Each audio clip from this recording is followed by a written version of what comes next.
प्रिय मित्रों प्रणाम। आज आपके समक्ष एक विशेष मामला लेके आया हूँ, जिसमें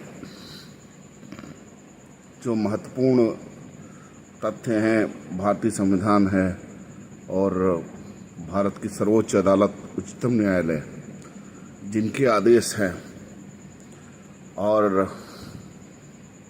अपराधी है, पुलिस है और विचारण न्यायालय है। और मैं उस जनपद की बात कर रहा हूँ। मैं AP Singh, editor in chief AINHR 24 news और मुख्य ट्रस्टी एवं राष्ट्रीय अध्यक्ष राष्ट्रीय अखिल भारतीय मानवाधिकार न्याय एवं विधि सुरक्षा संरक्षण ट्रस्ट, प्रधान कार्यालय नई बाजार, उत्तरी कोतवाली रोड, महमूदाबाद, जनपद सीतापुर, उत्तर प्रदेश। आज बात हम करेंगे न्यायपालिका की। न्यायपालिका का जो स्वरूप है, जो कार्य करने का तरीका है, उसमें जब भ्रष्टाचार होता है तो भ्रष्टाचार के निदान के लिए सबसे पहली व्यवस्था जिला एवं सत्र न्यायाधीश महोदय होते हैं और फिर उनके एक प्रशासनिक जज होते हैं, फिर माननीय उच्च न्यायालय के प्रशासनिक न्यायमूर्ति संबंधित जिले से होते हैं। इसके बाद में एक व्यवस्था दी गई है कि आप शिकायत कर सकते हैं, आपको संरक्षण मिलता है। यह बात शिकायत की नहीं है, न किसी के अपमान और सम्मान की है, बात ऑन रिकॉर्ड प्रोसीडिंग की है। किसी भी जज का विवेकाधिकार स्वयं स्वेच्छा भरा नहीं हो सकता, क्योंकि सुप्रीम कोर्ट का ये आर्डर है कि जजों का विवेकाधिकार न्यायिक होगा, ऑन द रिकॉर्ड होगा, मन मर्जी नहीं चल सकती। लेकिन आज मैं एक विशेष केस की बात करूंगा और मुझे भारत के विधि व्यवस्था पर हंसी नहीं आ रही है। जो कानून बना है वो तो बहुत अच्छा है, कानून का जैसे प्रयोग हो रहा है उस पर बड़ा दुख और हंसी आ रही है कि अगर आम आदमी अगर एक दिन ना आए तो उसके खिलाफ BW NBW जारी होता है, 2 दिन जेल में रह के आइए तब जमानत देंगे। अगर न्यायिक मजिस्ट्रेट, जुडिशियल मजिस्ट्रेट बार बार गलती पे गलती कर रहा हो और उसकी शिकायत माननीय जिला एवं सत्र न्यायाधीश महोदय सीतापुर और डिस्ट्रिक्ट कोर्ट के अलावा चीफ जस्टिस हाई कोर्ट को संज्ञान के लिए लिखा जा रहा हो। शिकायत का यहाँ तात्पर्य है कि सुधार हेतु आदेश, और वो आदेश आते भी हैं, फाइल में लगे भी हैं। अब बात ये फंसती है कि अमीरी और गरीबी की। किसी अमीर आदमी की यदि फाइल है तो जल्दी वो जेल नहीं जाएगा। अगर किसी गरीब आदमी की फाइल है तो उसके लिए 50 प्रकार के दंड बने हुए हैं। और चूंकि मैं भी LLB पास आउट हूँ, यहाँ पर बिंदु इस बात का है कि मैं मुकदमा अपराध संख्या 217/19 और इससे संबंधित अपराध है 419, 420 और 120B, भारतीय दंड विधान 1860। ये थाना महमूदाबाद में मुकदमा 2019 में पंजीकृत हुआ है। और ये अहिवरन सरोज, ये प्रबंधक है उषा भारत गैस सर्विस महमूदाबाद, इसकी पत्नी और इसका पुत्र। पत्नी इसकी उषा है और इसका पुत्र है BR आशुतोष उर्फ राजेश। इसके खिलाफ इसे संबंधित कर क्या रहे थे, किसी का सिम कार्ड ले करके मेरे ट्रस्ट के नाम से फर्जी शिकायतें कर रहे थे, हमको बदनाम कर रहे थे। इनके खिलाफ मुकदमा लिखा गया।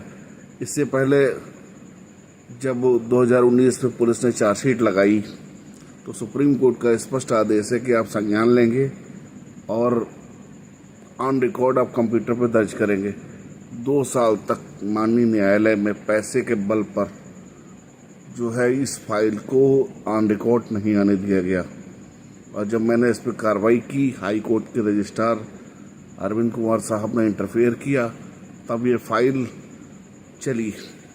लेकिन जुडिशियल मजिस्ट्रेट द्वितीय द्वारा इसमें तमाम गड़बड़ियाँ की गई, जानबूझकर गड़बड़ियाँ की गई। फाइल को चलाने के लिए 2-2, 3-3 महीने की तारीख लगाई गई और इसका संज्ञान 2022 में लिया गया। 2019 की फाइल का संज्ञान 2022 में। कितना हास्यास्पद और दुखद है। मैं ये चाहता हूँ कि अगर सुप्रीम कोर्ट के माननीय मुख्य न्यायाधीश आदरणीय श्री DY चंद्रचूड़ साहब, जो आजकल सबके दिलों में राज करते हैं, मैं भी दिव्यांग हूँ, और मैं उनसे विनम्र निवेदन करूँगा कि जो ईमेल हमारी ईमेल ID AINHR24news@gmail.com से भेजी जा रही हैं, उनका संज्ञान लेकर के, और रजिस्टर्ड पत्र भी भेजे जा रहे हैं, फैक्स भी भेजे जा रहे हैं। समस्या इस बात की है कि जब आपका कम्युनिकेशन गड़बड़ होगा तो आप कुछ सूचना नहीं दे पाओगे। पुलिस अधीक्षक और जिला अधिकारी, ये सरकार, इन पर लोगों का भरोसा कम होता है, लेकिन जब जुडिशरी की बात आती है तो एक ईमानदारी और जो है नैतिकता, कर्तव्यनिष्ठा और बिना किसी पक्षपात के निर्णय होना, ये जनता के दिल में मंदिर की तरह राज करते हैं और जनता भगवान की तरह पूजती है। लेकिन जब इसी मंदिर में भगवान ही या भगवान के स्वरूप में कोई ऐसा व्यक्ति आ जाए जो दबाव में काम कर रहा हो या आर्थिक लाभ से संबंधित मामला हो या किसी तरह से केस को प्रभावित कर रहा हो, तो मुकदमा ये वाद संख्या बन गया 249/2022 अंडर सेक्शन 419, 420 और 120B भारतीय दंड विधान, और इसमें तारीख लगने लगी। फिर 13 मई 2022 को माननीय उच्च न्यायालय खंडपीठ लखनऊ ने हरिवरन सरोज पुत्र बेगरू राम और इसके पुत्र और इसकी पत्नी की याचिका खारिज कर दी। इसके बाद 3 बार माननीय जिला एवं सत्र न्यायाधीश महोदय सीतापुर द्वारा, चाहूँगा बड़ी ईमानदारी से उन्होंने सुनवाई की, इसके लिए सादर प्रणाम और उनका आदर। उन्होंने 3 बार याचिका खारिज की ऑन द रिकॉर्ड देखने के बाद। इसके बाद 14 फरवरी का टाइम आता है। 14 फरवरी 2023 को मैं व्यक्तिगत रूप में अदालत में स्वयं उपस्थित होकर के धारा 87 CRPC का पालन करते हुए NBW जारी करने का अनुरोध किया। तब जाकर पत्रावली में NBW जारी हुआ। इसके बाद ये लोग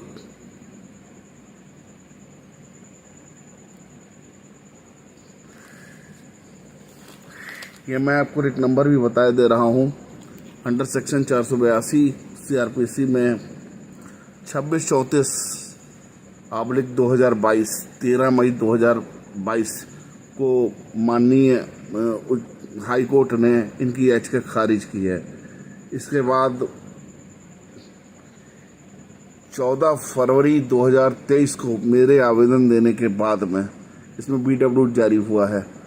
इसके उपरांत 28 फरवरी 2023 को ये माननीय उच्चतम न्यायालय में special leave petition criminal file करते हैं, जिसका डायरी नंबर है 8905/2023, और बराबर एप्लीकेशन ईमेल होता रहा, सब कुछ होता रहा। मेरी तरफ से लेटर लिखे गए, फैक्स किया गया कि माननीय सर्वोच्च न्यायालय या उच्चतम न्यायालय द्वारा, जिसकी सुनवाई माननीय न्यायमूर्ति जस्टिस हरिकेश राय और जस्टिस माननीय पंकज मित्तल साहब कर रहे हैं। और इसमें हमने बहुत बड़ी बात कही थी कि ये मामला मात्र पेंडिंग है, इस पर कोई डायरेक्शन नहीं दिया गया है कि आप प्रोसीडिंग रोकें या NBW की कार्रवाई ना करें। लेकिन न्यायिक मजिस्ट्रेट 2 कोर्ट नंबर 29 द्वारा मेरी एक भी नहीं सुनी गई और इस मामले में बराबर BW जारी होता रहा, और तारीख 2 महीने 2.5 महीने की लगाई जाती थी, जिसका स्क्रीनशॉट लेके जब मैं हाई कोर्ट से शिकायत करता था तब तारीख 15 दिन की हो जाती थी। आज भी वही हाल हुआ है। माननीय उच्चतम न्यायालय नई दिल्ली ने बहुत ही बारीकी से, मैं प्रणाम करता हूँ माननीय न्यायाधीश महोदय को, जिनके द्वारा ये कानून है, ये विधा है, जिसका पालन किया है, जो पालन हाई कोर्ट नहीं करता है, विचारण न्यायालय नहीं करता है, और विवेकाधिकार के झूठी नशे में या गुरूर में रहते हैं, छोटी छोटी बातों को नहीं ध्यान देते हैं। जबकि उससे पहले मैंने सुप्रीम कोर्ट के चीफ जस्टिस साहब को पत्र लिखा था। आज जब मैंने जजमेंट देखा 28 जुलाई 2023, वो दिन भी आ गया, वो तारीख भी आ गई, तो जब मैंने उस जजमेंट को पढ़ा तो मुझे बहुत ही सुकून मिला कि दुनिया भ्रष्ट हो सकती है, हम चोर हो सकते हैं, सरकार चोर हो सकती है, लेकिन भारत का सर्वोच्च न्यायालय सलूट करने लायक है, प्रणाम करने लायक है। आज भी अच्छे एवं सच्चे रूप में माननीय न्यायाधीश कार्य कर रहे हैं। और मैं जीएस वर्मा साहब से तो पहले ही प्रभावित रहा। ये सुप्रीम कोर्ट के जज थे, इनके लिखे हुए आदेशों को मैं पढ़ता रहा। इसके बाद आप भी मुस्कुराएंगे और हम भी मुस्कुराएंगे, कानून क्या कहता है और कानून के रखवाले क्या कर रहे हैं। अब आते हैं माननीय न्यायालय श्रीमान जुडिशियल मजिस्ट्रेट कोर्ट नंबर 29 और 2 महोदय के यहाँ 28 जुलाई को जैसे ही इस केस को मैं ऑर्डर पढ़ता हूँ, इसमें स्पेशली लिखा हुआ है, head mister Sanjay Dubey, learned council appearing for the petitioners, this special leave petition is filed with a delay of 201 days. However, the counsel for the petitioner submit that he will not press this special leave petition. Accordingly, the same stand dismissed as not pressed. ये special जो स्पष्ट रूप में है कि जब याचिका की अपील करने का समय ख़त्म हो गया तो आप याचिका लेकर क्यों आए हैं। यही चीज़ मैंने लिखी थी अपने मेल में, और ईश्वर की कृपा है, प्रभु की कृपा है, जो ज्ञान प्रभु ने दिया है, और आज वही जजमेंट भी आ गया।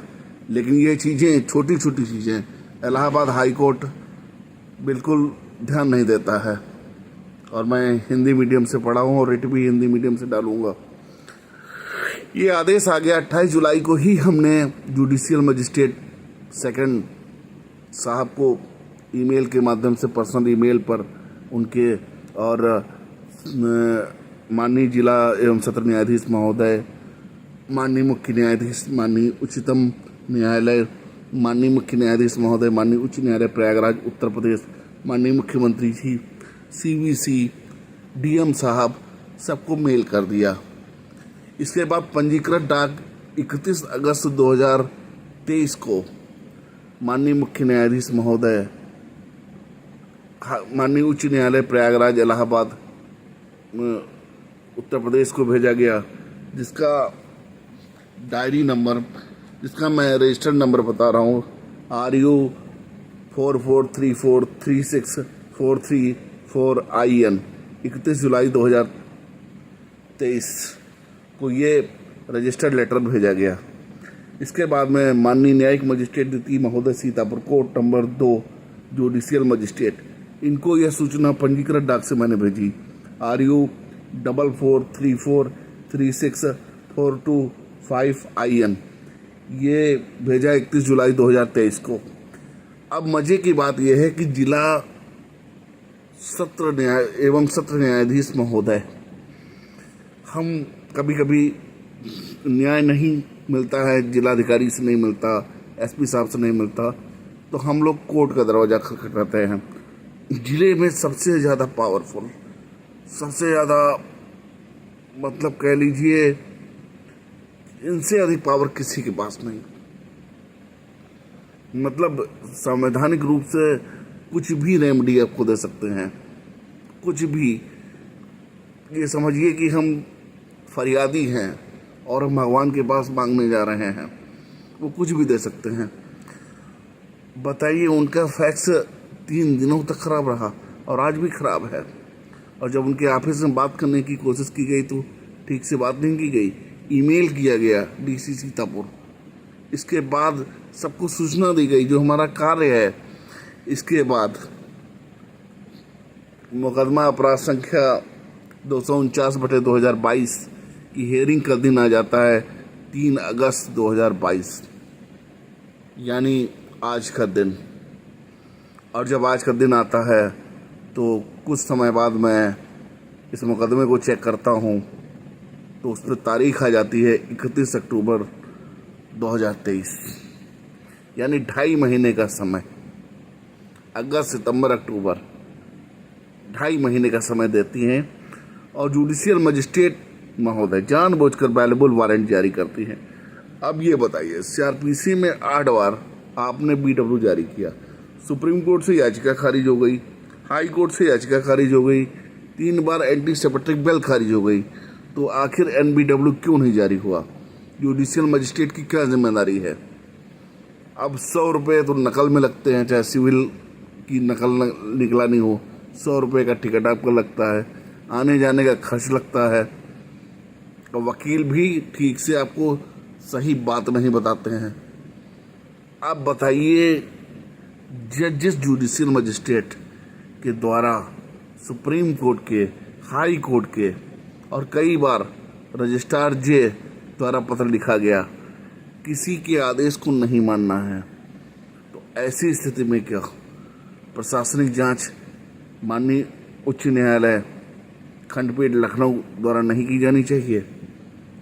मैंने यह भी मांग की है कि अगर यही स्थिति रही, अभियुक्तों को केवल फायदा पहुंचाया जा रहा है पीठ द्वारा, तो मेरे केस का ट्रांसफ़र दूसरे जनपद में कर दिया जाए। मुझे माननीय न्यायिक मजिस्ट्रेट द्वितीय महोदय सीतापुर से बिल्कुल न्याय की उम्मीद नहीं है कि इनके रहते न्याय मिलेगा। बहुत सी फाइलें ऐसी हैं जो अभी ऑन रिकॉर्ड कंप्यूटर पे आई ही नहीं है, तो न्याय कैसे मिलेगा? और हम 21वीं सदी में जी रहे हैं। दुर्भाग्य है हमारा कि हम यूपीएससी की बार बार परीक्षा दे रहे हैं और पूर्ण रूप से सफल नहीं हो पा रहे हैं।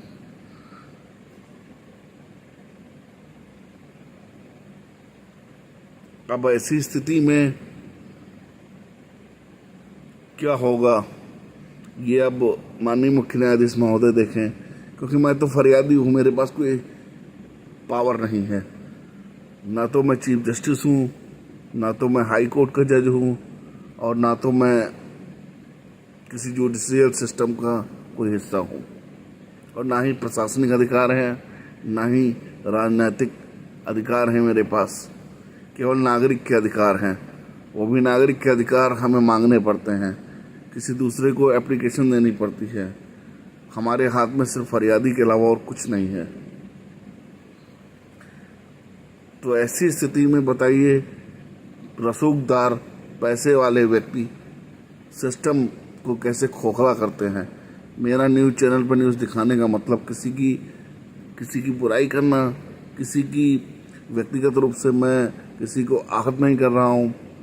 यदि इस वीडियो से किसी को व्यक्तिगत रूप से आहत हुए हैं तो हम क्षमा चाहते हैं, लेकिन एक सिस्टम जिसको खोखला किया जा रहा है, अगर वही गलती हमसे हो जाती तो वारंट जारी होता, गिरफ्तारी होती, तो कोई माफ़ नहीं करता। लेकिन अगर जुडिशियल मजिस्ट्रेट से गलती हुई है तो उनके लिए सज़ा का कोई प्रावधान नहीं है। प्रावधान तो है, लेकिन सज़ा कौन देगा? हमारा मतलब है इस वीडियो में सिर्फ सिस्टम को दिखाना, चूँकि मामला सीधे हमसे जुड़ा हुआ है, सरकार तक, न्यायपालिका तक ये मामला पहुँचे। लेकिन इतना तो तय है कि रसूखदार व्यक्ति के खिलाफ कानूनी कार्रवाई दम तोड़ देती है और कानून कुछ नहीं कर पाता है। ऐसे में जनता का विश्वास न्यायिक प्रक्रिया से उठ रहा है और मेरा भी विश्वास है अभी, लेकिन जुडिशियल मजिस्ट्रेट सेकंड के ऊपर नहीं है और यह मामला अब दूसरे जनपद में स्थानांतरित हो, क्योंकि सीतापुर की सुनवाई पीठ खुद प्रभावित कर रही है। इसके प्रमाण हैं।